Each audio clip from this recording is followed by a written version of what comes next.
கன்னிராசி. கன்னிராசிக்கு வந்து பார்த்திங்கன்னா உங்களது ராசி அதிபதி புதன் அந்த ஆட்சி பலத்தோட 10ல் இருக்கிறதா தான் அர்த்தம். ஏன்னா பரிவர்த்தனையில் 10ல் இருக்கும்போது தொழில் ரீதியான விஷயங்கள் நல்ல சக்ஸஸ், பெரிய வெற்றிகள் வர்றதுக்கான வாய்ப்புலாமே ரொம்ப சூப்பராக இருக்குது. 2 மற்றும் 9ஆம் அதிபதி சுக்கிரன் வந்து ஆட்சி பலத்தோடு இருக்கும்போது குடும்பத்தில் சச்சரவுகள் ஏற்படும். அதை மட்டும் கொஞ்சம் அவாய்ட் பண்ணிங்க, மற்றபடி எல்லாமே சிறப்பாக இருக்கும். அதுக்கப்புறம் 3 8ஆம் அதிபதியான செவ்வாய் உங்களுக்கு வந்து 7ல் இருக்கும்போது கணவன் மனைவிக்கு நடுவில் சின்ன சின்ன ஒரு ஸ்ட்ரெஸ்ஸஸ் இதெல்லாம் அடுத்த ஸ்டெப்பு போகிறதுக்கான வாய்ப்பு, நல்ல லாபங்கள் வர்றதுக்கான வாய்ப்பு எல்லாமே ரொம்ப நல்லாயிருக்கு.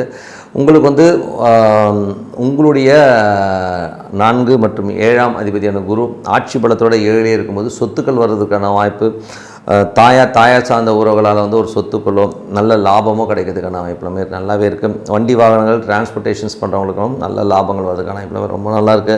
உங்களுக்கு வந்து 5 6ஆம் அதிபதியான சனி வந்து பார்த்திங்கன்னா உங்களுக்கு 7ல் இருக்கும்போது குழந்தைகள் விஷயங்கள் ரொம்ப சூப்பராக இருக்கும். வேலையிலையும் பார்த்திங்கன்னா நல்ல ஒரு வருமானங்கள் நல்ல ஏற்றம் வர்றதுக்கான ரொம்ப சிறப்பாக இருக்குது.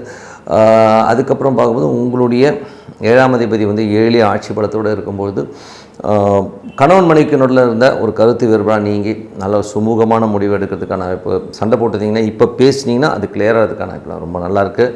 அதுக்கப்புறம் பார்க்கும்போது உங்களது 9ஆம் அதிபதி ஆட்சி பலத்தோடு இருக்கும்போது அப்பா சார்ந்த உறவுலாம் நல்ல லாபங்கள் நல்ல ஏற்றங்கள் வரதுக்கான வாய்ப்பு ரொம்ப சூப்பராக இருக்குங்க.